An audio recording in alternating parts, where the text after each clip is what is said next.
planning is important because it prevents us from being a disappointed wreck when dinner time comes around and we have no clue what to make, or even if we have the ingredients to make the meal.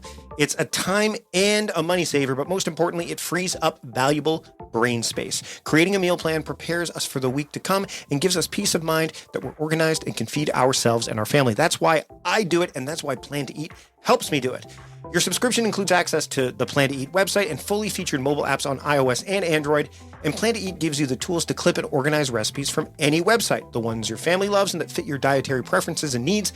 And you can create a meal plan around your schedule. Then what happens is the Plan to Eat software automatically creates an organized shopping list based on your plan. So sign up for your free trial at plantoeat.com/timecrafting.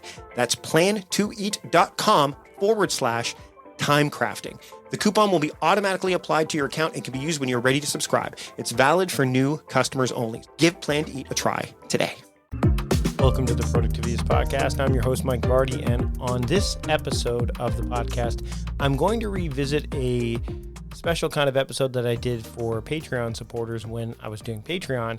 It was called 3 More Things. And basically, I was asking guests at the end of the show to stick around so they could share with me 3 more things that I wanted to ask them. This particular episode focuses on Erin Acton. I'll link to the initial episode that she appeared on in the show notes so that you can check out the original episode that she was on. But without further ado, here's 3 More Things with Erin Acton here on the Productivityist Podcast. Enjoy. Erin Acton has stuck around to talk about 3 more things. And what's interesting is that I could talk about 5 more things because we could talk about abundance. We could talk about courage, trust, owning, and nurturing. But you have to listen to the weekly episode to get a sense of what any of this is going to mean. So if you haven't done that already, I encourage you to go back and listen to that because it's already out there. And now that Erin's sticking around, I want to talk. First thing I want to talk to you about, Erin, is when it comes to the work that you do and working with people and implementing the idea of the Acton kind of methodology, for lack of a better term. How much of that do you place in the idea of journaling? Like, do you journal? Do you recommend people journal things? Like, because I'm looking at these different 5 areas, and I'm thinking, in order for me at least to get a sense of where these, like we talked about earlier, these squishy feelings are, I think journaling is good. It would be a huge help in that regard. Yeah, it certainly can. Not everyone likes journaling, though. And so if I've got a client who's like, oh, I hate journaling, I don't recommend it for them.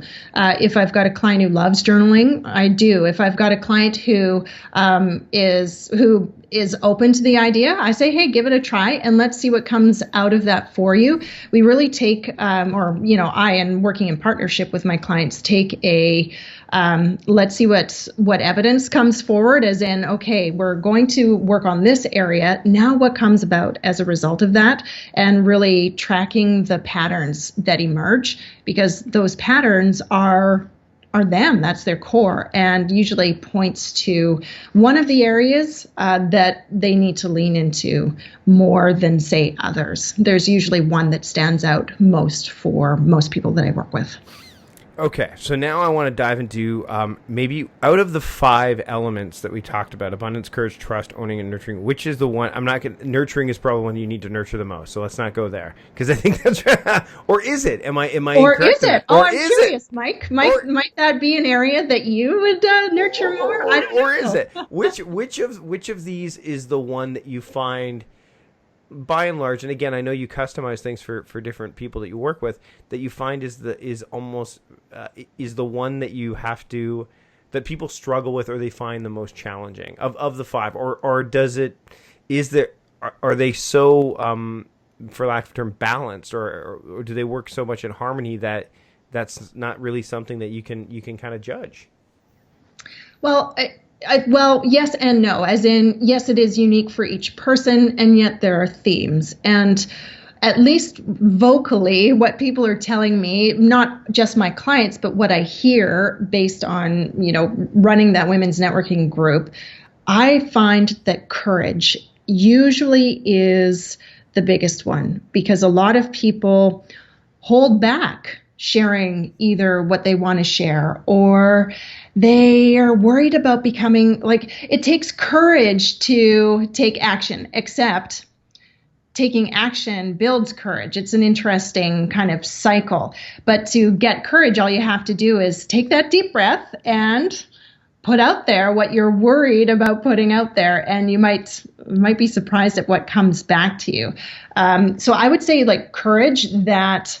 Then there is a fantastic quote. Dan Sullivan said this, like fear is wetting your pants and just standing there, whereas courage is taking that next step with wet pants. Mm-hmm. And it is just so important. And there are so many people who are waiting or reworking their sales page. Maybe they set a date. Oh, I'm going to put off my launch date because I don't have these 2 pieces ready yet. They're not perfect. Well, maybe they don't have to be perfect. Maybe you don't have to rework that page again. Maybe you don't have to wait until whatever it is that you're waiting on. If you take that deep breath, have that courage to go out there with good enough, with, not knowing all of the answers, that's another one that comes up. Oh, but what if someone asks me this? Mm-hmm. Well, okay, give it a try anyway. Yeah, just having that courage to go and do it anyway, because, oh my gosh, let's face it, nothing is going to be absolutely perfect. Our websites are never done. They're continually evolving. It's not a document, things. They're almost living creatures. Mm-hmm. Yep. And so, yeah, you have to get out there. And so leaning into that courage and just doing the stuff that scares the crap out of you is going to be the best thing for you. And the third thing I want to ask you is, do you have routines that you have fairly established? I mean, obviously, looking at someone who builds something like this, there's got to be some routine and structure. And are you somebody that has structure and routine to kind of help you along the way, or are you like what level do you think you come in with there? Like, is there a lot of flexibility? Do you have a morning and evening routine? How does that play out for you? Yes, I do have a morning routine that does shift somewhat, especially with the time change. Mm-hmm. So I'll get in a pattern where I get up at 5 fairly consistently, and I do find it is during the lighter cycles of the year. So getting up at 5, getting set for the day, doing that Shavasana that I mentioned, the heart opening poses, just getting set and grounded, letting go, all of that for the day, helping my family get ready and out the door. And then as soon as they're out the door, coming back to my office, going through all of the items that I have identified for my to-do list. I'm usually I call usually about 5 people every single day to drive my business forward, whether they are a new contact or an existing person that I'm just nurturing that relationship with. And then I use my afternoons for connecting times, as in not the setting up of appointments, but the actual either face-to-face or phone connections. And then I get my daughter from school. That's her time. We focus on her, having fun. And then evening is around nurturing ourselves through food, maybe connecting over, we love to watch the Baking Championship series. Mm-hmm. So whatever time of year is on, we love watching those. She's a little chef in the making. And then, having that family time. I generally don't do anything business related after 8 p.m., which is very good for the people that I work with because my brain shuts down.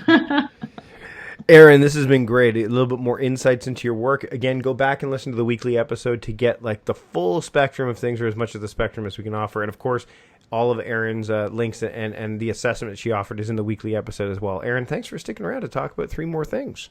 You are so very welcome. Thank you for having me.